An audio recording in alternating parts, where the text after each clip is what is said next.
On this week's episode, we feature UNLV football and give you a look at former players that are trying to go pro. We also have Tony Sanchez, head coach of the UNLV football team, in studio to discuss his preparations for this upcoming season. Plus, we're giving you an inside look at a past Rebel who is working closely with a professional NASCAR driver. All this and more on the Rebel Report.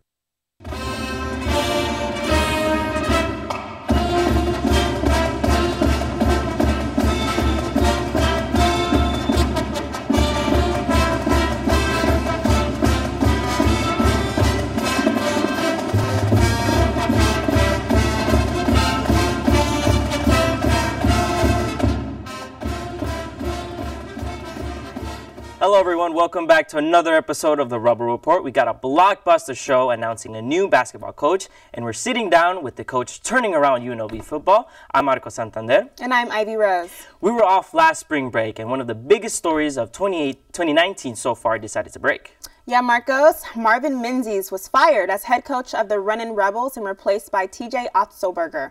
We will get to all of that drama shortly. Also in this episode, we cover senior UNLV football players performing at Pro Day as well. But back to the news of new head coach TJ Otzelberger.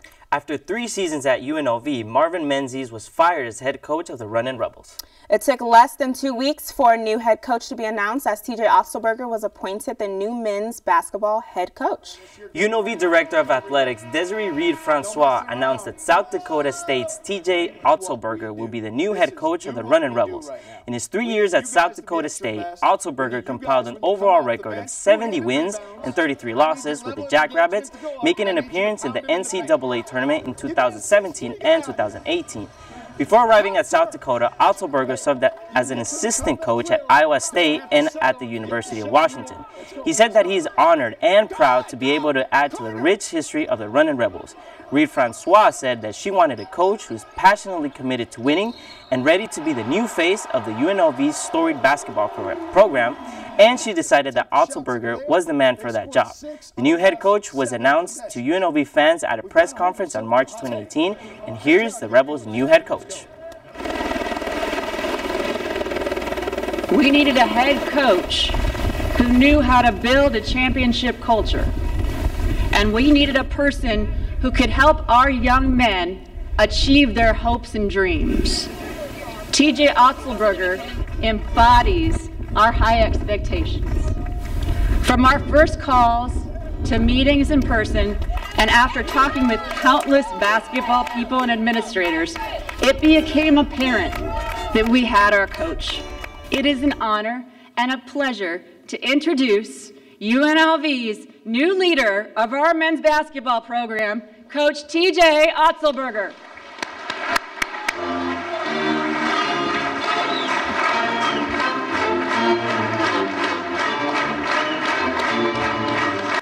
I am so humbled and honored to be the head men's basketball coach at UNLV, and I'm so excited to join the UNLV family. Truly, I'm almost at a loss for words, but we all know as a coach, you really are never speechless. And words are meaningless unless backed up by action. And that takes work. And that work has already started. Thank you for an incredible opportunity. Go Runnin' Rebels. You mentioned previously that it was going to be tough for you to make the decision to leave Brookings. Tell me, what was the ultimate decider in you making this decision that it was time to make a change? Well, I think with those young men in that program, we had accomplished some amazing things together. I had a lot of belief in where we were still headed, and we had some growth in front of us. At the same time, opportunity like UNLV doesn't come around every day. For us to make decisions, number one is family. Husband and father to me is the number one most important thing. The second thing to me was Desiree and her energy and enthusiasm. And with President Miena, you can just see the alignment, the passion for this place. And when people are all on the same page, you can do some great things. And lastly, I mean, we've won a national championship here. There's not many places in America that can say that. So the competitor in me understands where we can go. So all those things lined up made it the truly unique opportunity, and just couldn't be more fired up to be a Runnin' Rebel. You mentioned that you got some advice from Coach Kruger. Can you kind of expand on that and mention more about what he told you about, coaching a historic program like this? Well, I've been here for practices under Coach Kruger. I've studied his coaching. He's been a great mentor to me as a husband and a father, a leader, a man in the community. I've leaned on him a lot through the years, and I've been leaning on him even a lot more these last few days, and I'm going to continue to do that. And so what he shared with me is that there's great people, there's a great family atmosphere. He loved living here, and that he felt like, stay true to your heart, build something special, build something sustainable over time, and the fans will come out and the people will love it, and it will be a great experience. I know there's a lot going on right now. It's you said you're trying to figure out what you're trying to do in the first 5 minutes, but what is the first task you're willing to take on your first day in office here at UNLV? Well, as soon as we get done with everything here, I want to get with the players. I want to have those guys over to the office. I want to be a listener, a learner. To be honest, I want to get a suit off and maybe get into a T-shirt and some sweats and just sit down and talk with them, get to know those guys, and that's really what's in front of me.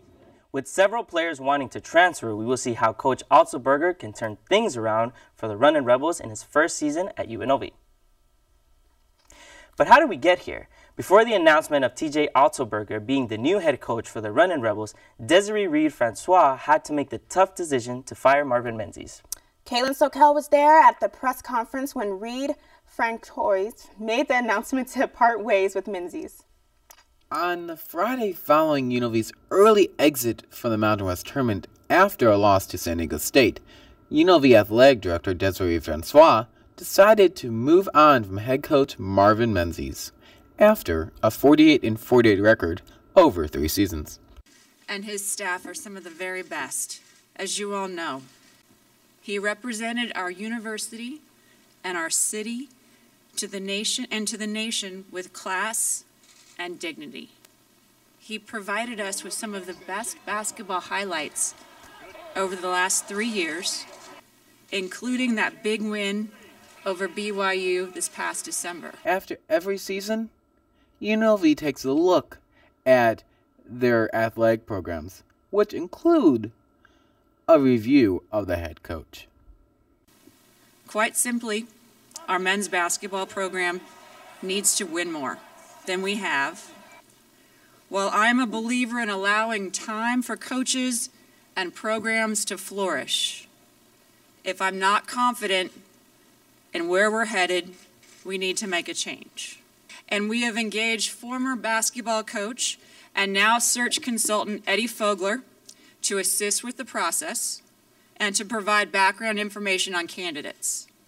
And I ask our passionate fans to maybe pause before they believe everything that they read or hear about rumored candidates, people leveraging at their current institution, and not to buy into the hype of coaches campaigning for the job.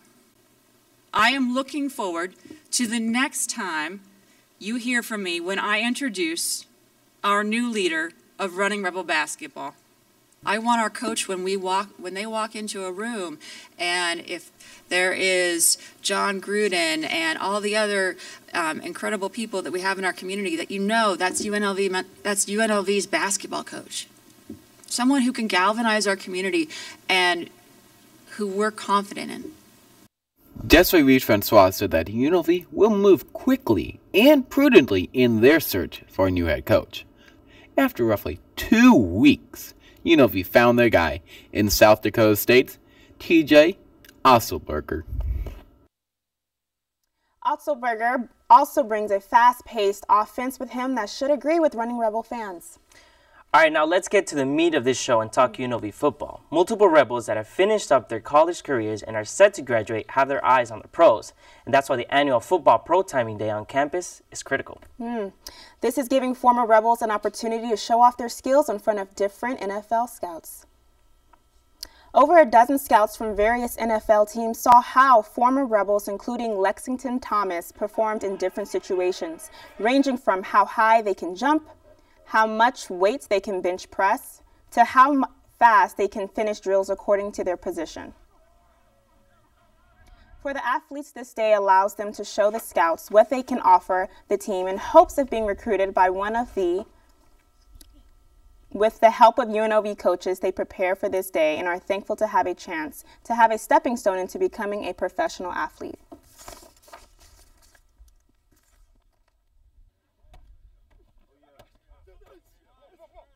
I mean, just growing up and always wanting to be in the NFL and just being able to show what I can do and show what I got out here to these NFL scouts, it means a lot. I mean, I worked a long time. I've been playing football since I was 6, and you journey for these type of moments just to get an opportunity, so it means a lot to me and my family. The NFL draft will be April 25th through the 27th in Nashville. UNLV has signed one of the most highest rated players in the program's history this past fall. It wasn't easy, and it didn't happen on the first try. I have more on what made Vic Viramontes become a Rebel. Spring practice is here, which means new college recruits can come and play with the UNLV football team. After 2 college seasons and 3 offers, Vic Viramontes has decided to become a Rebel. A Fertitta complex is something huge that really set me to come out here and take my visit. And after seeing the vision that UNLV has, the football team, and seeing how the city of Las Vegas has everyone's back, the football facility, they're all supporting everyone. So this is something huge that I wanted to be a part of. Starting in 3 seasons at Norco High School in California and college as a quarterback, Viramontes decided to become a linebacker because of his playing style. I'm a very physical guy. It's kind of hard to be physical playing quarterback because some coaches don't allow you to be. They want to teach you how to slide, teach you how to run out of bounds, and that's something that I wasn't very good at doing. I was more like I want to run through you. So I feel like linebacker is the best position for me. Coaches are finding Viramontes to be a unique player since he has experience in offense and defense. I think he's smart and understands formations and all those things that a quarterback needs to know that helps him on defense. This is only one of the reasons why the team was so persistent in recruiting him. He's a very vocal guy, very vocal, not afraid to tell you if you're doing right or wrong. He's brings energy, makes a big play, and then I just like that he really can run. He's a fast playing linebacker. Since coming in January, Viramontes is enjoying his time with the team both on and off the field. What I love about this team is everyone is very competitive. We're competitive in the weight room, competitive on the field, off the field. No matter what we're doing, we're very competitive, but we teach each other. We're there for each other. As the new season is approaching, Coach Skipper is excited to finally have Viramontes here. He's always fit the program, man. It's just destiny. He's supposed to be here, so just had to make it happen. Sometimes it's harder than others, but it's the way it goes, You just keep fighting, keep working, and it worked out, and he's here now. With the Fertitta complex finishing up and the opportunity to play in the Las Vegas Stadium, the coaches are expecting more players like Vic to become a Rebel. For the Rebel Report, I'm Marco Santander. Viramontes is studying urban studies and is looking forward to working with his cousin that played in the NFL. UNLV football is not too far away from its 2019 season. With new recruits and a new football complex, we have a lot to look forward to. Aaron O'Hara has a look behind the scenes in the latest recruiting class and facility. Southern California, fight on.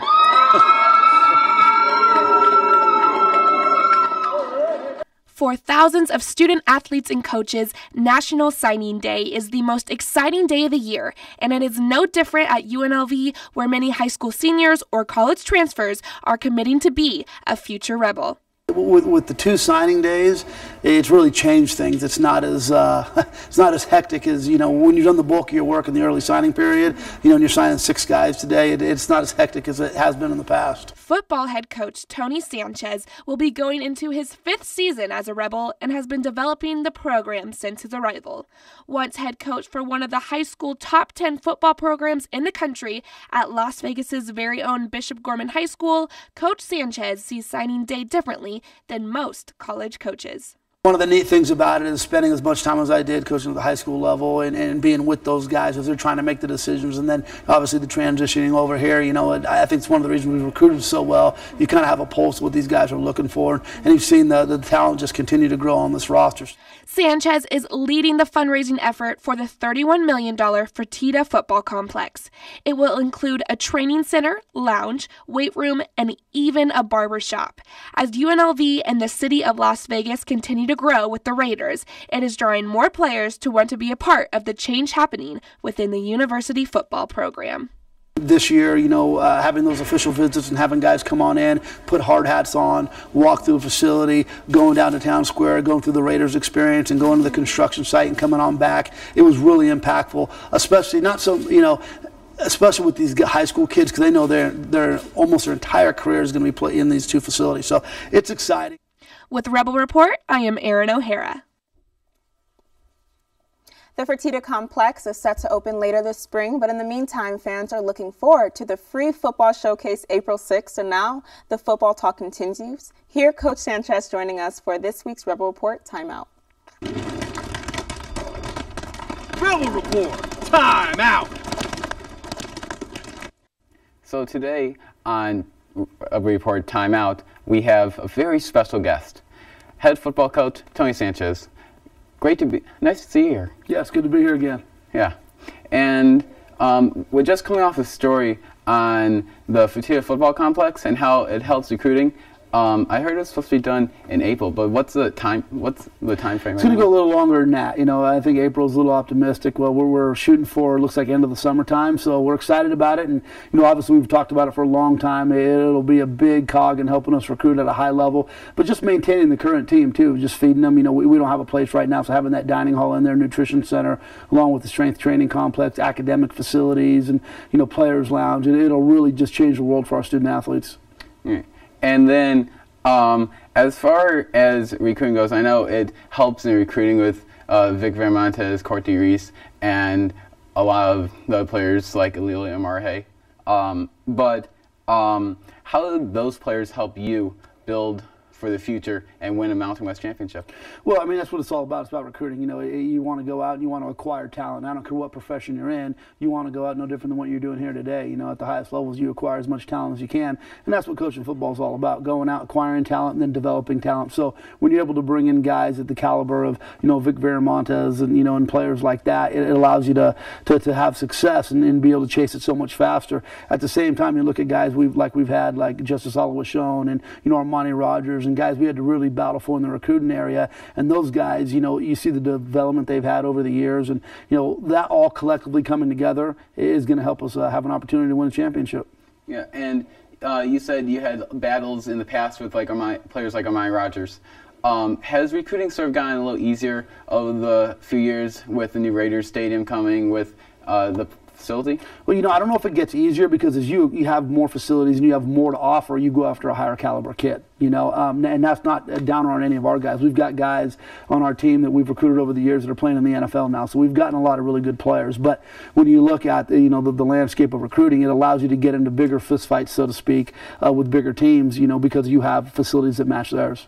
Yeah, and as you said, bigger fistfights. I know you do have Northwestern, Vanderbilt, and then you have Cal in next season opening up at the new stadium. How do you see you guys getting more competitive? Because you guys were very close against USC this past year. Yeah, the biggest thing for us is being consistently competitive throughout the course of the year. So when I look at it, those big games they're important to go out and to work for victories in those. But really, it's getting those multitude of victories over the years that allow us to win a Western Division, to play in a bowl game, to hopefully play for a Mountain West championship. So again, we played really well through the first 4 weeks last year, and then had some injuries that kind of derailed us, and we need to get past that. So coming into this year, I think if we stay injury free and continue to develop, I think we have a great chance to not only compete and win that Vanderbilt and Northwestern game, but all the games on our schedule. So I think they're all winnable and they're all losable. So you just got to stay healthy and keep executing. Oh, yeah. And then coming off of the pro day, I know former players like Lexi Thomas, I know you say you ran a 4.29,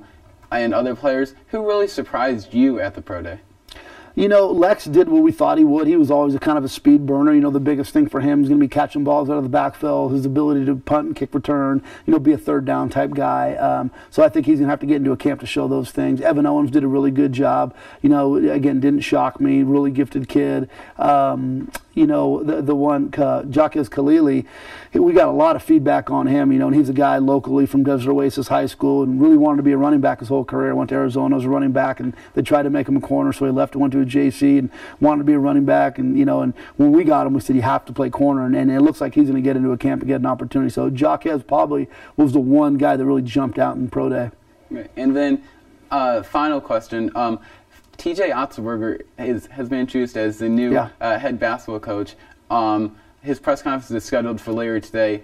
Have you had a chance to meet him, or what do you think of a new head in the facility? I had a chance to meet TJ earlier today. You know, really nice guy, and he's done a really good job throughout his career. And I know me and all the Rebel faithful are really rooting for him, and we wish him much success. He's a good guy and accomplished guy. So I look forward to getting to know him more and supporting him. Yeah. Thank you very much, Coach Sanchez. Great to have you on the show again. Thank you. Now we send it over to the panel. Kaylin, welcome back to the panel discussion. I'm Karina Trujillo, and today we're talking about the new Runnin' Rebels coach. We're talking about March Madness, and we're also talking about a scandal that's been under investigation. With me today, I have Jason Toctasian, Diamond Williams, and Lydia Vasquez. Jason, the Runnin' Rebels have a new coach, TJ Otzelberger. He was South Dakota State's head coach, and his record was 70-33. What was your reaction to his hiring? I was surprised because, you had all these big names out there like Jason Kidd, Mike Miller, these marquee names that are going to bring in all these fans, and they went for somebody who not usually the common UNLV fan knows. So definitely it was a shock to me, but more and more you do research on these coaches, more and more you find information, and apparently he's building up a reputation, even though he's only coached for 3 seasons, that it's the reputation of recruiting players. And he's led South Dakota State to 2 different NCAA tournaments, and all these accolades are just building up. He's also coached under Fred Hoiberg, another big name in the world of the NBA and basketball. So from what we're gathering so far, it's really, really impressive what his resume shows for somebody who's really under the radar. Yeah. What do you hope he's going to bring to UNLV and to the fans and just to the Runnin' Rebels also? I'm limiting my expectations. I'm seeing this as a new leaf for the UNLV Runnin' Rebels because, we got some players who may be leaving with the departure of Marvin Menzies. So he's going to be bringing in maybe some other players that he's going to be recruiting as well. So we don't know what's going to be happening. I'm going to keep expectations low so that if he does do fantastic, then we have something to cheer about. Yeah. And, also, before the Golden Knights, the team hasn't really rallied around, or the community hasn't really rallied around a team since Turkanian. So that's kind of exciting. Hopefully he can do something like that where we can become a college town again, just like we are a Golden Knights town. So that's exciting. Yeah, that is exciting. Diamond, continuing on the topic of basketball, we're in the Sweet 16 part of the NCAA. Some top-performing schools right now are Duke, Virginia Tech, and North Carolina. What is a memorable moment so far from the tournament that you watched? Definitely Villanova not making it. I can't believe they lost in the round of 32. Phil Booth, senior point guard, I thought he would lead the team this season with him having an outstanding season, but that just didn't happen. So it's like, wow. Yeah. Who do you think you'll see in the championship game? Oh, Duke, definitely. Definitely. I see them winning it. Yeah. Yeah, see, personally for me, I would love to see Duke versus North Carolina. Yeah. I mean, the last time they played each other, it was 74-73. It came down to the last possession where Duke won. So, again, I just want to see those two teams go at it. They've never met in the NCAA championship game as well, even though they had such an illustrious, rivalry. Yeah. Lydia. There's been a huge scandal where parents paid for their students to get into big schools like USC, San Diego State, and Yale. What was your reaction to that? I mean, honestly, I don't think many people are surprised that people with a lot of money or even a college athletic program or even the NCAA are capable of doing a scandal like this. Like, this isn't our first rodeo. We've seen it all before. But I think the reason why this story, this blockbuster-like story is so huge, it's because it's like, you're photoshopping your kid's face onto someone else's body. One, how do people not know that that person never played for that sport before? And it kind of highlights a bigger issue with the NCAA and their rules. Sometimes a team that raises a lot of money or their revenue is really high, like football, for example, some of that money goes to teams goes to scholarships for teams like a rowing where it's not really popular, or a fencing team that's not really popular. That attention is, obviously no one's paying attention to these teams, where a highly recruited person can play for this team where no one's ever heard of or never played of before. So I think that's a bigger issue. Not that Aunt Becky really disappointed us and not being, the nice mom and she could do something like this, but I think the issue is, we need to pay more attention to their rules and how they're corrupting the academic, everything in that field, really. So I think that's a really big issue. Perfect. Thank you, guys. That's all the time we have for today. We'll toss it back to our anchors, Ivy and Marcos. Thanks, everybody, and special thanks to Tony Sanchez. It's always a pleasure to have him here on the show with us. Now, Evan Marshall was a former offensive lineman for the Rebels once upon a time. He graduated with a bachelor's in finance, but neither of these career fields is where he ended up. Emily Perez got a chance to talk to him at NASCAR and how he went from playing football in college to working pit road at NASCAR. Marshall wore the number 73 for UNLV's football team. The former offensive lineman now finds himself in another sport. He's the gas man for Kevin Harvick. After college, Marshall planned on pursuing a career as a free agent, but a lockout derailed his plans. Marshall stumbled across an opportunity into NASCAR and took it. 9 years later, Marshall continues to be a part of the NASCAR atmosphere and the work ethic it entails. If you're doing all 3 series, it's a grind. You're working, 7 days a week. You're traveling 3 days a week. But recovery is a huge part. You got to eat right. You got to work out, and just taking care of your body. Being a gas man is a position that is common among offensive linemen. For Marshall, working in NASCAR allows him to use his athletic ability and work in a team much like he did when he played football. Choreographed dance, and everybody has to do their job, just like football. One piece fails, everybody fails, and you have a bad day on pit road, and the car may have a great day out on the track, and you don't get the result you need. But our job is to work in unison and do the best job the fastest time possible to get him out, hopefully first every time. Like many sports, the competition is intense. Being a part of a pit crew requires both teamwork and also self-determination. Making sure he's on top of his competition is always on Marshall's mind. It's competitive, and there's always somebody that's trying to take your spot, and you're always trying to take somebody else's spot. So it's the juices are always flowing. You're always working out. You're always practicing, trying to get better, and it's a progression from the lowest level of the trucks up to a Premier Cup car like here. Marshall acknowledges he can't be a gas man forever. Having a bachelor's degree in finance isn't enough for Marshall as he plans to further his education. I need to have something else in the repertoire. I mean, turned 30 and haven't had a desk job or anything other than this. And it's a young man's game, so one day I'm going to get booted out, so I got to have something on the back burner to kind of transition into. Evan is currently working on going back to school and earning his Master's of Business Administration. For Rebel Report, I'm Emily Perez. It's interesting to see how your life can take a left turn. I'm just amazed at how fast these men work out there on pit road. That's true. Life does come at you fast, and you never know what's at your next turn. That's all the time we have for today's episode of the Rebel Report. Thank you so much for watching. Make sure to tune in next week as we cover the grand opening of Las Vegas Ballpark and the inaugural season of the Las Vegas Aviators.